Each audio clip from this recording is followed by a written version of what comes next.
जिन जगह पे नॉर्मली लोग नहीं जाते हैं वहाँ उस जगह पे जाके हम पहाड़ बनाते हैं, पहाड़ में जंगल को बनाते हैं।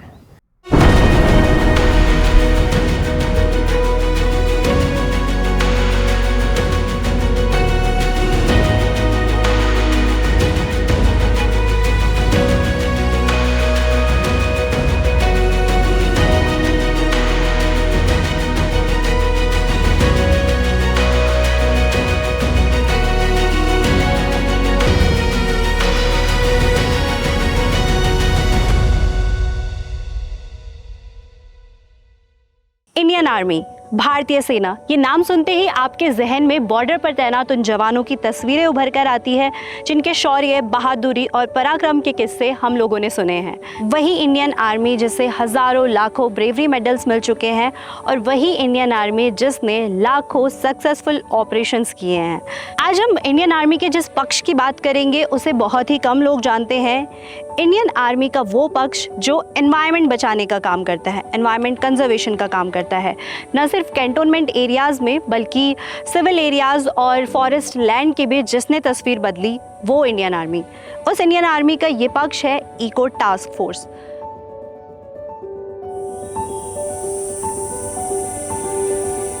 जब आप दिल्ली से देहरादून आते हैं तो मोहन के जंगलों की हरियाली जब आप देखते हैं, ये हरियाली भी इको टास्क फोर्स की देन है। मसूरी जो लाइमस्टोन की वजह से मसूरी के जो पहाड़ बंजर हो चुके थे, मसूरी के उन पहाड़ों को भी इको टास्क फोर्स ने ही रिवाइव किया। इको टास्क फोर्स की इस बटालियन का नाम है 127 infantry battalion of territorial army eco task force, जिसे आज हम गढ़वाल ग्रीनर्स के नाम से भी जानते हैं। मसूरी का जो शिवालिक हिल्स है, जो फुटहिल्स है, उसको बर्बाद होते हुए देखा है मैंने। यहाँ पर जो चूना भट्टी लाइमस्टोन जो माइनिंग्स थी, उसने लगभग मसूरी का जो पर्यावरण, जो इकोसिस्टम था, उसको ख़त्म ही कर दिया था। 1981 के दौरान उस समय की honourable prime minister Shrimati Indira Gandhi, जिस समय यूपी का उस समय पार्ट था उत्तराखंड, उस समय जिस समय वो इसके दौरे के लिए आई, तो उन्होंने देखा कि ये जो शिवालिक हिल्स है मसूरी का, और जिसके नीचे देहरादून की दून वैली है, वो लगभग मरणासन स्थिति में आ चुके थे।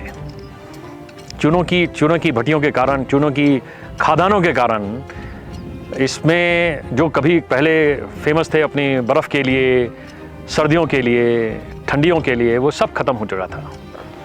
इस आपदा से निपटने के लिए नॉर्वे के एक साइंटिस्ट थे मिस्टर नॉर्मल बनरो, उन्होंने श्रीमती इंदिरा गांधी को ये सुझाव दिया, जो सिविल एडमिनिस्ट्रेशन है या फॉरेस्ट का डिपार्टमेंट है, अगर इनसे कंट्रोल हो ही पाता तो ये कर चुके होते, क्यों नहीं आप इस काम के लिए आर्मी को बुलाते हैं।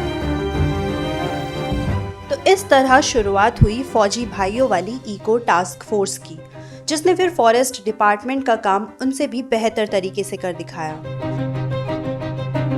जब श्रीमती इंदिरा गांधी ने आर्मी से ये रिक्वेस्ट किया, तो आर्मी का अपना एक मैंडेट होता है, तो आर्मी ने कहा, लेकिन चूंकि ये भी एक लड़ाई है, पर्यावरण को बचाने की लड़ाई है, तो उन्होंने कहा कि हम बिल्कुल इस काम में मदद करेंगे।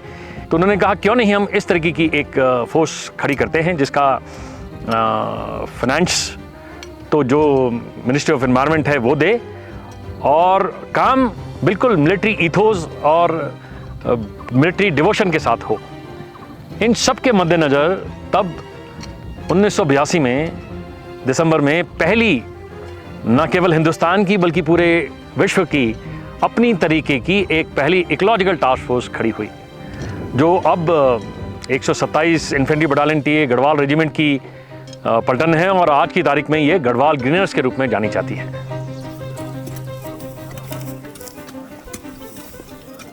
जिस समय ये खड़ी हुई, उस समय इस पलटन ने सबसे पहला काम अपना मोहन का जो आसर रोडी वाला जो फुटहिल्स है, उस पर उसने काम शुरू किया, और लगभग 3 सालों के बाद सुप्रीम कोर्ट की एक कमेटी बनी जिसने इस पलटन को शिवालिक हिल्स की तरफ काम करने के लिए कहा गया।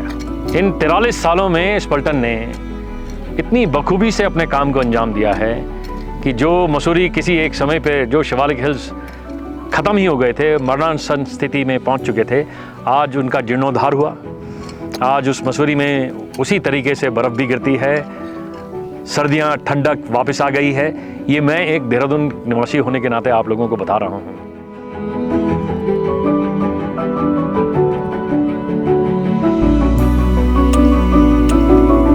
ये बटालियन केवल पौधे ही नहीं लगाती है, वृक्षारोपण ही नहीं करती है, बल्कि उस इलाके के जो इकोलॉजिकल सिस्टम है उसको ठीक करने का काम करती है, जिसमें पेड़ लगाना एक एस्पेक्ट है, एक काम है। कहते हैं ना कि फौजी न हालात देखते हैं और न बहाने, वो बस लक्ष्य देखते हैं। इस कहावत को गढ़वाल राइफल्स ने पर्यावरण के मोर्चे पर भी सच कर दिखाया और पेड़ लगाने का जो काम वन विभाग का है उसे वन विभाग से 3 गुना ज्यादा सर्वाइवल रेट के साथ पूरा करते हुए पिछले 4 दशक में 2 करोड़ से ज्यादा पेड़ लगा दिए। पूरे हिंदुस्तान में जितनी पलटनें हैं, जैसा कि मैंने कहा कि ये सारी पलटनें आर्मी का जो एक एथिक्स होता है, वर्क एथिक्स होता है, जिसमें डिवोशन होता है, जिसमें हार्ड वर्किंग होती है, सिंसियरिटी होती है, उस हिसाब से काम करती है। और जब वो इस हिसाब से काम करती है तो ये वो इलाके हैं जिस पे कभी फॉरेस्ट डिपार्टमेंट या सिविल एडमिनिस्ट्रेशन अपना काम करता था और किन्हीं कारणों से वो इन इलाकों को न देख पाया।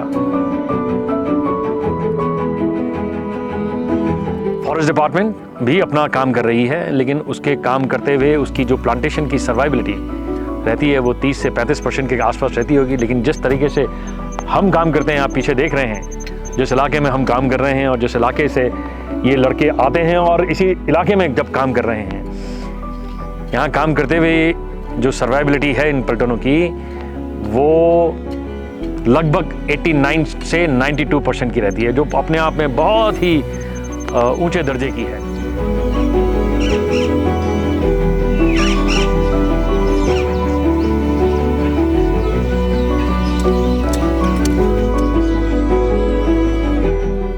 यूं तो पौधे लगाना एक फैशन भी है और एक ट्रेंड भी। नेताओं से लेकर तमाम इन्फ्लुएंसर तक कभी पर्यावरण दिवस पर तो कभी अर्थ डे पर पौधे लगाते हुए खूब तस्वीरें पोस्ट करते हैं। हालांकि उन पौधों का आगे चलकर क्या होता है सभी जानते हैं, लेकिन इंडियन आर्मी की ये टास्क फोर्स जब यही काम अपने हाथों में लेती है तो इसे भी वो किसी वॉर फ्रंट की तरह लेती है। बाकायदा रैकी की जाती है, सालों तक प्लानिंग होती है, प्रॉपर मॉनिटरिंग होती है और लक्ष्य को क्रिस्टल क्लियर बनाते हुए काम शुरू होता है। जिस ईयर हमको शिफ्ट करना उससे 2 साल पहले हमारी रैकी स्टार्ट हो जाती है कि रैकी स्टेट गवर्नमेंट के साथ, फॉरेस्ट डिपार्टमेंट के साथ, कि भाई किस एरिया को हमको वो चाहते हैं कि कवर किया जाए, जहाँ पे प्लांटेशन किया जाए, जहाँ पे एफॉरेस्टेशन की ज़रूरत है, जहाँ पे पहाड़ बिल्कुल नंगे हो चुके हैं या माइनिंग एक्टिविटी हुई है, पहाड़ बिल्कुल हालत ख़राब हुई है, तो वो एक्टिविटी होती है। प्लांटेशन का प्रोसेस है पूरा, ये नहीं है कि सिर्फ आप सैपलिंग लेके आए और बाज़ार से लिया, कहीं से लिया और आके लगा दिया। इसमें पूरी प्लानिंग चलती है फॉर द कंप्लीट ईयर कि जब प्लांटेशन सीजन नहीं होता है तो नर्सरीज़ को तैयार किया जाता है। उसमें अलग अलग जगह से मिट्टी लाई जाती है, छान के मिट्टी को उसमें खाद, यूरिया, आपका नीम की खली, ये मिलाते हैं और पॉलीबैग्स को भरा जाता है। जब वहाँ पर बीज अवेलेबल होते हैं या लोकल प्रिकिंग मतलब जहाँ पे पौधे लगे हुए हैं, नीचे उनके बीज गिरे, उससे छोटा छोटा पौधा उठ गया, उनको वहाँ से पिक करके लेके आके हमारी नर्सरीज़ में उनको लगाया जाता है और उनको 1 साल तक डेवलप किया जाता है। जब वो 1 साल की हो जाती है, side by side on ground activity चल रही होती है कि जो हमको एरिया मिला हुआ है जहाँ पे हमको प्लांटेशन करनी है, एरिया हमको स्टेट गवर्नमेंट की तरफ से, फॉरेस्ट डिपार्टमेंट की तरफ से विद जॉइंट रैकी वो एरिया मिलता है कि कहाँ पे प्लांटेशन करनी है। तो वहाँ पे हमारी टीम्स जाके ग्राउंड में सबसे पहले खड्डे खोदने का काम चालू करते हैं। ये खड्डे खोदने का काम पहले इसलिए करते हैं कि एक तो जब प्लांटेशन सीजन आया है, इसलिए खड्डे खोदने में काफ़ी मेहनत लगती है और एरियाज़ हैं जहाँ पे आप आसानी से पहुँच नहीं सकते, तो इसलिए पहले खड्डे खोद दिया जाता है जिससे वो एक्टिविटी चलती है आपकी। तो हमारा कैलकुलेशंस के हिसाब से हम चलते हैं कि पर हेक्टर 1000 खड्डे हम खोदेंगे कि वहाँ पे पौधे लगेंगे। तो सिमिलर वे हम हर साल लगभग 800 हेक्टर का काम कर रहे हैं हमारी 2 लोकेशंस पे। देखा जाए तो आर्मी के लिए ये काम दोगुना चुनौतीपूर्ण है, क्योंकि अमूमन आर्मी के अपने कामों में कोई रोक टोक नहीं होती, लेकिन इस काम में आर्मी को कम्युनिटी को साथ में लेकर काम करना होता है। इसलिए गांव वालों को विश्वास में लेना यहाँ उनका पहला लक्ष्य होता है। पहले इनिशियली तो लोगों का काफ़ी ज़्यादा रेजिस्टेंस था यहाँ पे, कि हर एक का नेचुरली किसी को लगता है भाई फौज आ रही है, फॉरेस्ट डिपार्टमेंट आ रहा है जहाँ पे हम अपनी जानवर चरा रहे हैं, ये एरिया पे कब्जा कर लेंगे, यहाँ पे अपने जानवर नहीं लेके जा सकते, और कल को अगर यहाँ पे पौधे लग रहे हैं, फॉरेस्ट लग गया तो जानवर आ जाएंगे, इनकी लाइफ को और इनके जानवरों को थ्रेट होएगा। तो इनके दिमाग में वो काफ़ी ज़्यादा रहता है। इनका है कि आप प्लांटेशन करनी कहीं और करो, हमारे एरिया ना करो। सब जगह एक्चुअली यही प्रॉब्लम आ रही है। बट ये है कि काफ़ी हद तक हम ये इशू को रिजॉल्व कर भी पाते हैं, कि गाँव वालों से रेगुलर मीटिंग करते हैं, उनको समझाते हैं कि ये प्लांटेशन क्या फ़ायदा है आपको, इन लॉन्ग रन क्या फ़ायदा होएगा, एज ए कंट्री क्या फ़ायदा होगा। पहले गांव वालों से हम मीटिंग करते हैं। जो प्रोसीजर हमने आज तक यहाँ पे सीखा है कि हम लोग क्या करते हैं, पहले गांव वालों को, प्रधान और गांव के सदस्य को एक जगह पे मुख्य आदमी को मीटिंग करते हैं, उनसे काउंसलिंग करते हैं कि आप लोगों के किस एरिया में हमने पौधे रोपण करना है। जब वो अपना निश्चित जगह हमको बता देते हैं कि इस एरिया में आप पौधे लगा सकते हैं, फिर हम वहाँ पे क्या करते हैं कि नर्सरी में पौधे, बीज डालने के बाद पौधे उगाते हैं और वहाँ इस एरिया पे लाते हैं। यहाँ पर जो है गाड़ियों के और व्हीकल और खच्चर के थ्रू हम जहाँ पर मैन कैरी किया जाता है वहाँ पर मैन कैरी करते हैं, बट हम वहाँ पर घोड़े की भी मदद लेके पेड़ पौधे लगाते हैं। पहले हम गड्ढे खोदते हैं, और अभी जैसे जून जुलाई अगस्त का महीना आता है, इस ड्यूरेशन में हम पेड़ लगाते हैं। पेड़ इसमें जो है हम लोग फ्रूट के पेड़ लगाते हैं, और बांज और आंवले, अमरूद और कचनार इत्यादि जंगली पौधे भी होते हैं जिनको कि जानवर भी खाते हैं, उस प्रकार के पौधे भी हम लगाते हैं।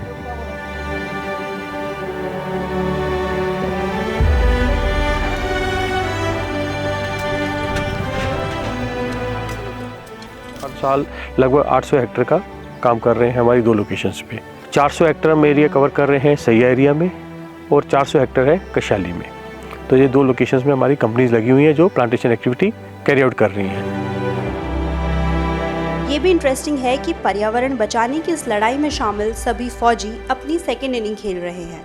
यानी इको टास्क फोर्स में शामिल ये तमाम वो लोग हैं जो भारतीय फौज में अपना एक कार्यकाल पूरा कर चुके हैं और अब रिटायरमेंट के बाद अपना दूसरा कार्यकाल इस रूप में पूरा कर रहे हैं।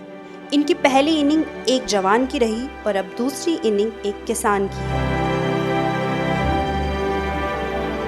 ये आपको मैं बताना चाहूँगा, जितने भी हमारे पास ये हमारे मैन पावर है, जितने भी सोल्जर्स हैं, ये इनका सबका सेकंड कैरियर है। ये पहले सब अपनी सर्विस, कोई 17 साल, कोई 20 साल, कोई 24 साल रेगुलर आर्मी में एज ए फाइटिंग सोल्जर दे के आ चुके हैं। वहाँ से रिटायर होने के बाद इन्होंने वॉलंटियरली यूनिट को ज्वाइन किया हुआ है कि दे वांट टू कंट्रीब्यूट, कि नेचर को बचाने के लिए कंट्रीब्यूट करना चाहते हैं। तो they are part of eco task force. तो जब ये आते हैं तो इनका इनिशियली ट्रेनिंग कैप्सूल चलते हैं, कुछ एफआरआई के साथ हमारे कोलैबोरेशंस हैं। एफआरआई में ट्रेनिंग चलती है कि कैसे पौधों का केयर करना है, कौन से एरिया में प्लांटेशन करनी है, वो सब चीज़ों का इनको पूरा नॉलेज दिया जाता है।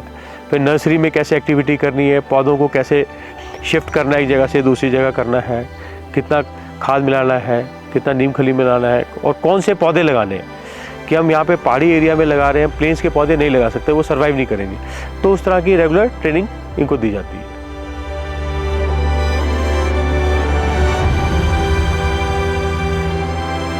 जिन जगह पे नॉर्मली लोग नहीं जाते हैं, वहाँ उस जगह पे जाके हम पहाड़ बनाते हैं, पहाड़ में जंगल को बनाते हैं।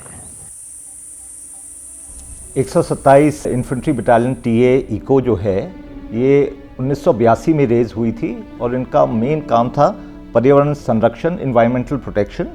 एंड इतने सालों में उन्होंने बहुत ही उम्दा काम किया है। जो मसूरी में जो डिग्रेडेशन हुआ था, उसमें पूरा का पूरा saving of Mussoorie hills can be largely be attributed के उनके जो एफर्ट्स थे।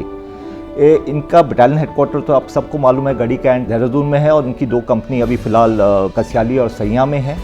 और ये हर 5 सालों में प्रोजेक्ट लेते हैं, और अभी 82 से लेके अभी तक उन लोग ने 11 लोकेशंस में इन्होंने करीब 2 करोड़ से ज़्यादा प्लांटेशन किए हैं, 2300 हेक्टेयर कवर किया है।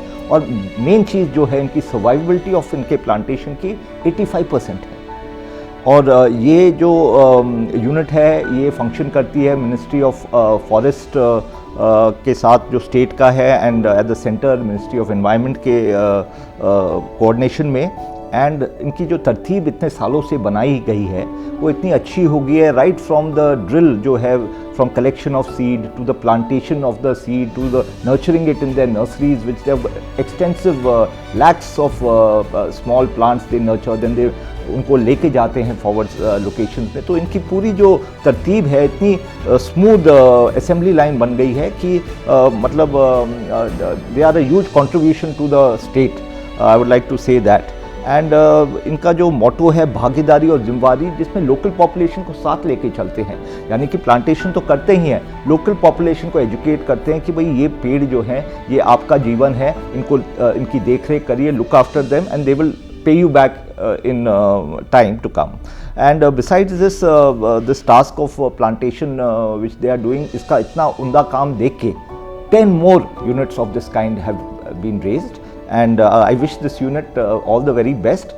बहुत ही उम्दा काम कर रही है, not only for the state but also for the center and for the people of Uttarakhand and Garhwal. पर्यावरण संरक्षण का काम आर्मी को डेलीगेट करने का ये प्रयोग इतना सफल रहा कि 1982 में गढ़वाल राइफल से शुरू होकर कुमाऊं रेजिमेंट, राजपूताना राइफल्स और गोरखा रेजिमेंट तक ये आज देश भर में फैल चुका है। और अलग अलग रेजिमेंट्स के तहत आज पूरे देश में 10 इको टास्क फोर्स खड़ी हो चुकी है, जो शिवालिक से लेकर अरावली तक पर्यावरण संरक्षण का काम कर रही है। प्रकृति को बर्बाद करना आसान है, लेकिन उसे बचाना हमारी जिम्मेदारी है, जैसे इको टास्क फोर्स करती है। आपको बारामासा के कार्यक्रम कैसा लगा हमें कमेंट करके ज़रूर बताएं और जुड़े रहे बारामासा।